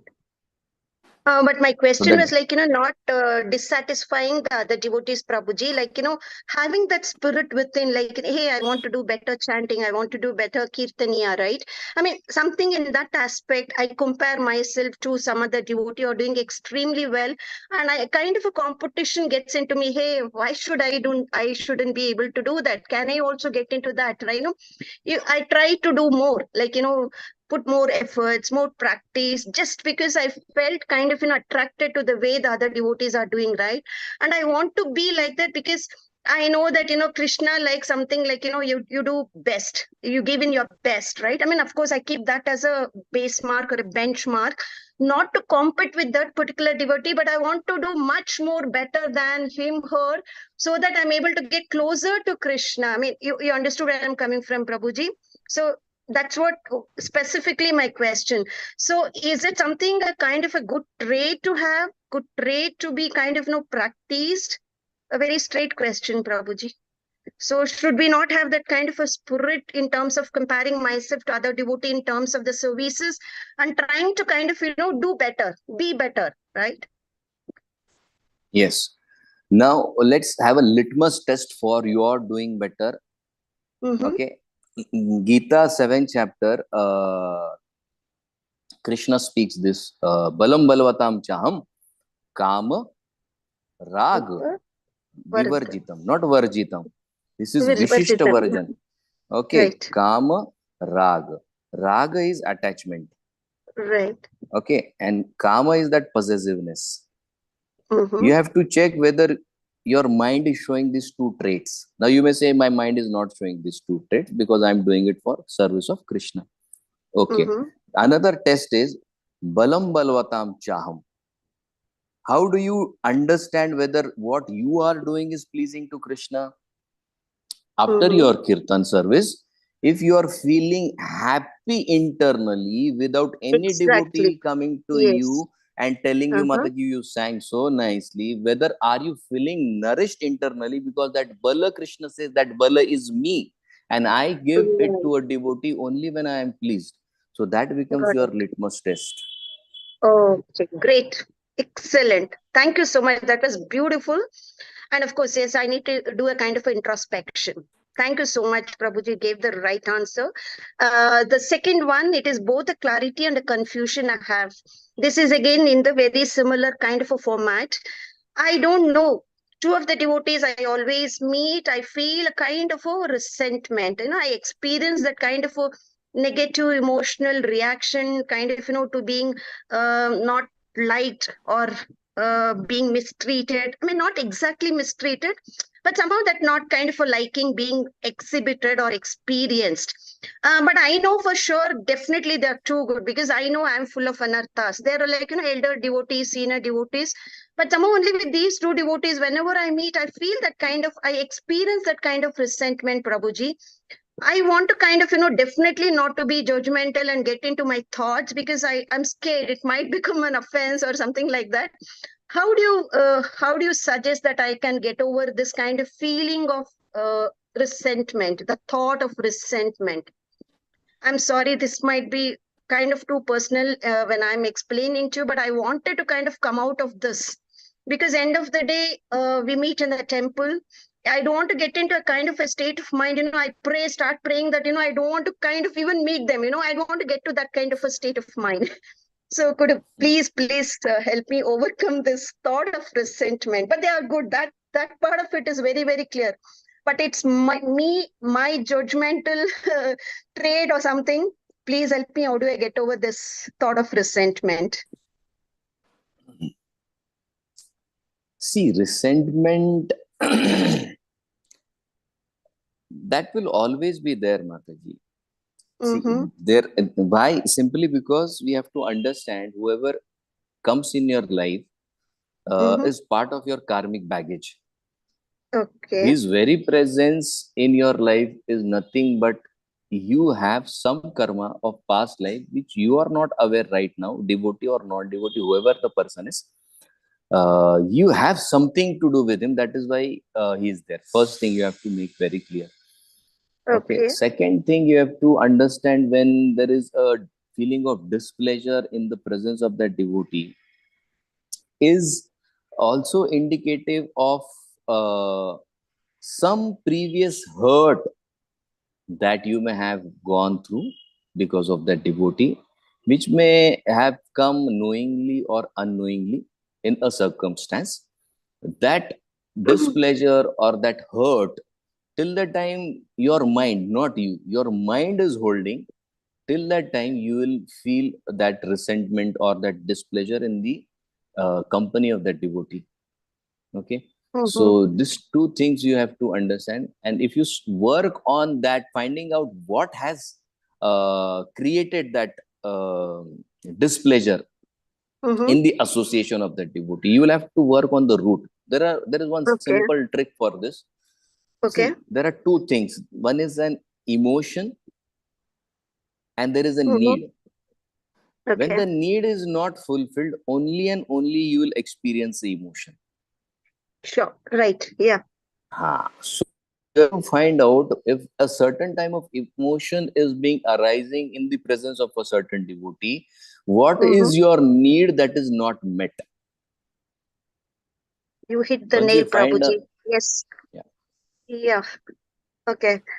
But is it definitely, is this constituting towards or leaning towards aparadh, or it is just a basic kind of a trait that I'm undergoing or experience with these two devotees? No, nothing. Aparadh will only take place when you start speaking something wrong about that person. See, and that too, if it is there in your mind, it's okay. It's okay, because mind is, after all, mind. You can't do anything with it. But if you start speaking out, then that turns into. Got it, Prabhuji. Got it. Yes, In fact, with one of the devotees, I started kind of exchanging, as Srila Rupa Goswami explains in NOD, like, NOI, exchanging some kind of, niceties and small gifts and all. I started with one of the devotee, but still, I don't know, it is still kind of, as you said, registered in my thought, in my mind, right?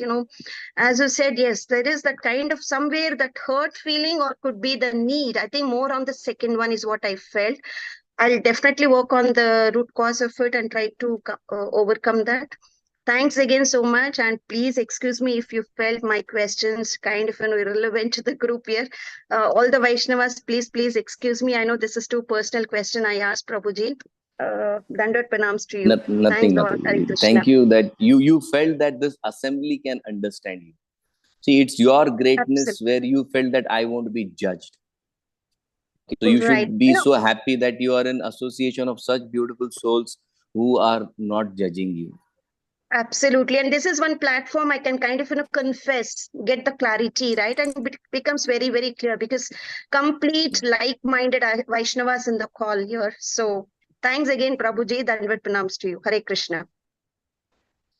Thank you, Vasundhara Mataji. Very beautiful. Prabhuji, hope we are not crossing the time limits, because I don't know if. Prabhuji, we are actually worried for you. If you have time, I think we are. No, I'm okay, Prabhuji, because Ekadashi today. Another couple of questions. Only thing is, Prabhuji, if devotees give their blessings, then I would continue. Prabhu, we need your blessings, Prabhu. Prabhu, actually, Tiffany Mataji is saying. Oh, yes. Is she there? Prabhuji? I haven't seen her for a long time. Yeah, she's there. Is she there on the call? Yes, Prabhu, right now. And she's saying, can I see her? Can I see her, Prabhu? In case, if you could. Maybe Mataji is driving or something, Prabhuji. Oh, yeah, maybe. Yeah. But she wrote that we won't let you go because we like you to be on the call. So that's why we're continuing asking questions. We are very See, inspired. see how tolerant they are. They can tolerate anybody. That's how powerful they are by Yes. hearing daily. We all love you, Hare Prabhu. Krishna.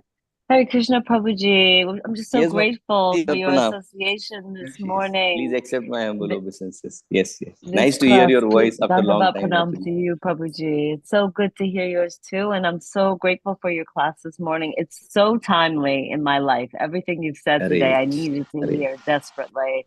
So thank you so very much. Thank you so Hare much. Krishna. Thank you, Tiffany Mataji. Thank you. We love your presence on the calls. Yes, yes. Always. Always. Very present. Manjari Leela Mataji, Hari Bol, Danvat Pranam. Happy Kadashi. Hari Bol. Happy Ekadashi to you, Prabhuji. Thank you for giving me the opportunity to speak, ask a question.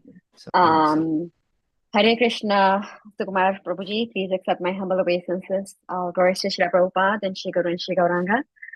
Such a beautiful class and lots of beautiful pastimes from Ramayana and also beautiful question and answer session. So it's definitely very, very, it gives you very hope giving, especially the Q&A session too. So my question to you, Prabhuji, is, how Hanuman serves, we should be that way, right? You said, so this past time, I also heard for the first time about Mandodari and Hanuman. So you said Samadarshana, but not Samavartina. So you shouldn't act same to anyone, but you can, have the Samadarshana for everyone. Right. And you gave the example of Hanuman, how he cheated Mandodari because, it was necessary. So, but, that was also for the service of the Lord. He did this for the service of the Lord. He cheated Mandodari for the service of the Lord. So in general, when we have some cunning people in general, should we be just avoiding them versus, being cunning back to them? And then, because it won't always be for the purpose of service of the Lord, right? When we are interacting with everyone. So yes, Samadarshana means, we everyone is part and parcel of the Lord. We understand that.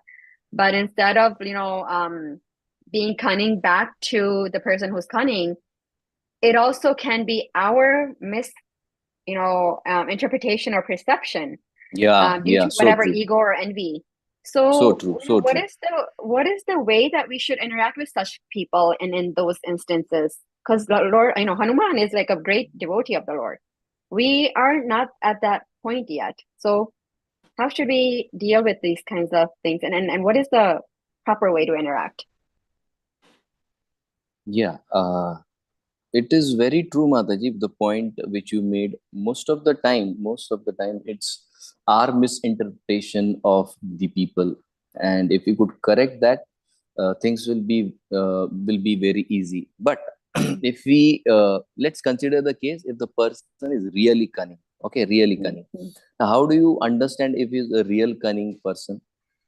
There is a way to find out that person. If he's cunning, he does everything for his own benefit, and for his own benefit he would even pamper you. He will shower praises on you. He will do everything, but at the end what he does is he has a hidden agenda. His hidden motive is seen. Now what happens most of the time is people, when somebody who is cunning, he showers his praises on us, what happens is we try and avoid his dark side. Okay, so when we try and avoid his dark side just for some things which we are getting from him, we start to focus only on the good. But the point is, his cunning side still remains there. Mandodari got married to Ravan, okay, because externally he was very powerful, he had so many things, but that didn't mean that he was cunning. He had some dark side also. So you have to understand, you have to first find out who the cunning person is. Cunning means he will do everything with the sole purpose of getting his things done. That's the first thing. Second thing is, why we have to act accordingly is because generally it is seen 90 to 95% of the human race has a habit where he is not able to say no. Okay, when you are not able to say no, it hampers your life in a great way, because when you start doing what other people want you to do, you don't find time for your own work. For you, spiritual life has a huge priority. And even in spiritual life, we see that there are some devotees who rounds are pending, but they don't have the habit of saying no. Okay, and when they come to temple, some devotee tell them, do this service, do this service. And since they don't understand that chanting is the primary service which I have to complete, then other services will follow. But just because I don't have the habit of saying no, I get cheated. And till 12 o'clock at night, I'm still stretching with my rounds. I'm trying to pull my rounds and somehow get them completed. So cunning people have to be shown your real side also, simply because they don't stretch you too much. Because once you are broken, see, in this entire community of ISKCON, you are also a contributor, Mataji. Please understand, your chanting is contribution not only to yourself, you are contributing to the entire creation. I'll give a small example. Radha Gopinath temple, when I was there for training, so there is a Lakshmi Narayan temple, and just next to the Lakshmi Narayan temple, a huge banyan tree.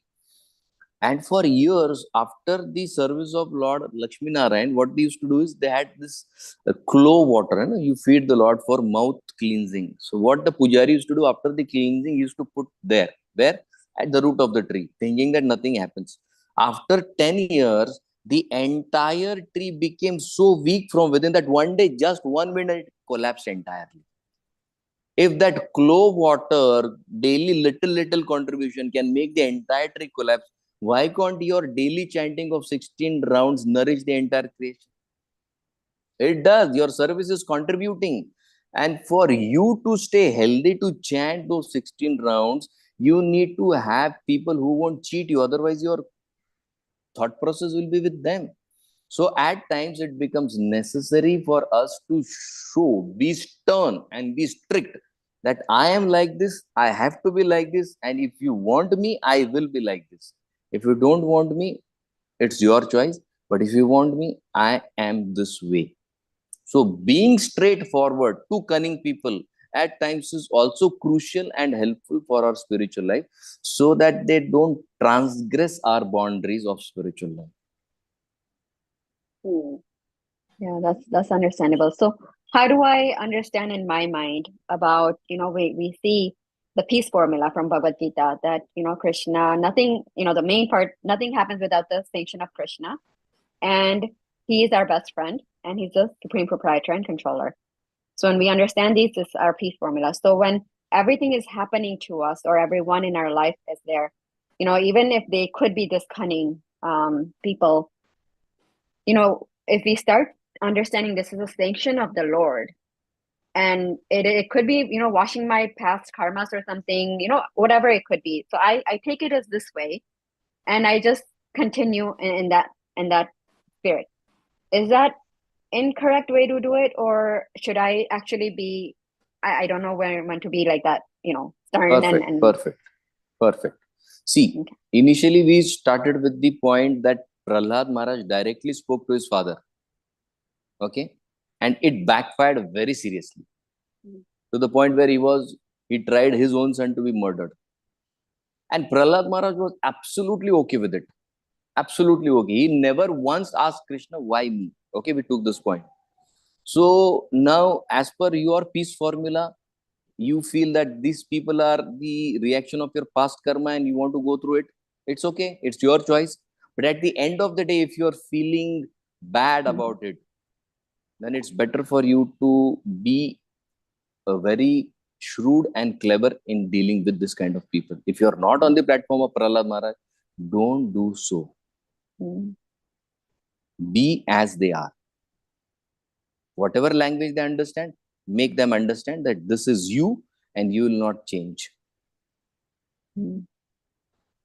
Thank you so much, Prabhuji. Thank you. Hare Krishna. Hare Krishna. Thank you, Mataji, for asking that question. Varija RM Mataji, are you VRM Mataji?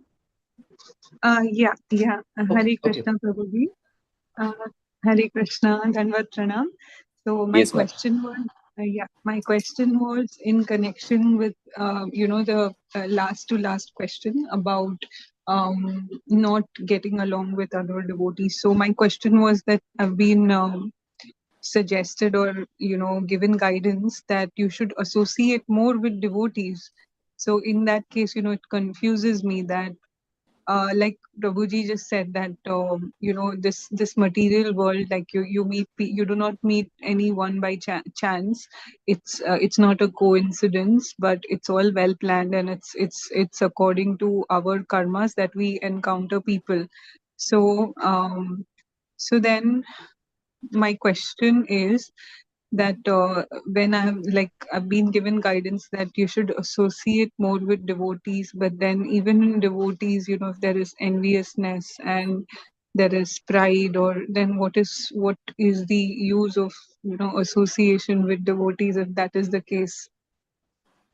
Can you repeat the last point, Mataji? Like I just got confused because the guidance given to me was to associate more with devotees. Okay. And in the case of Mataji's question that there is enviousness amongst devotees as well. So no one is because devotees are also like humans. So enviousness can be amongst devotees and non-devotees. So then devotees aren't better than non-devotees. Okay. So is your question that devotees who are envious are like the outsiders? So there seems to be no difference. No, I was just confused that if the same thing happens amongst devotees as well, and it happens in non-devotees as well, where you can Okay. then what is the purpose of Okay. the Right. guidance? Yeah. Okay. See, simple, Mataji. See, there are two people. Okay, one is very sick. He's having high fever. Is coughing. All mucus coming out from his body, with different types of secretion coming out from his body. There is another person with same symptoms. Okay, but that other person, he goes to a hospital and is taking medication. Now, which one is a better person? One who is only coughing, or one who has at least gone to the hospital? Of course, the one who has gone to hospital. ISKCON is not a pure devotee center. It is a hospital. Okay. The best part of devotee who is having different 6 grades of anarthas, best part of him is that he is in the hospital and he is under a very expert doctor named as Lord Krishna. And over a period of time, there are better chances. May not be if in this lifetime, in the next lifetime, he'll get rid of the entire disease. The other side person who only seems envious, who seems only deceased, has no bright future, but this guy has a huge bright future because Krishna is with him. First point. Now you said that they are planned because of our karma, and maybe we have to go through that suffering. Now tell me, Mother Earth, she goes in the 10th canto, she goes to Lord Vishnu in the Shwetadeep. Okay, now one of her name is that she is so tolerant that we say that a person is as tolerant as the earth. Means she can tolerate to the extreme level. Now, if a person who has the power to tolerate to an extreme level, at a point she says, I can't tolerate. I can't tolerate. And then she goes to Lord Brahma. Brahmaji acts her guru and he takes her to Lord Vishnu and the matter is resolved. It may be our karma that we have to be with these people, but at a point, if it is intolerable, you may not be able to change your karma. Krishna has the power to change your karma. Why the people are there? Just to make you more serious and understand or give you a reflection of how these people were tortured by us in our previous life. The point we took, this is human race is a sensitive race. And if you are not sensitive, you have to go through the entire experience to understand how, when I acted in a certain way, how the other person felt. Okay, so Krishna can change, but if we learn our lesson, then things are pretty easy for us. Okay. Okay. I had another question, but I just was very absorbed in your answer. I had a question that Prahlad Maharaj, yes, Prahlad Maharaj did not have any direct association.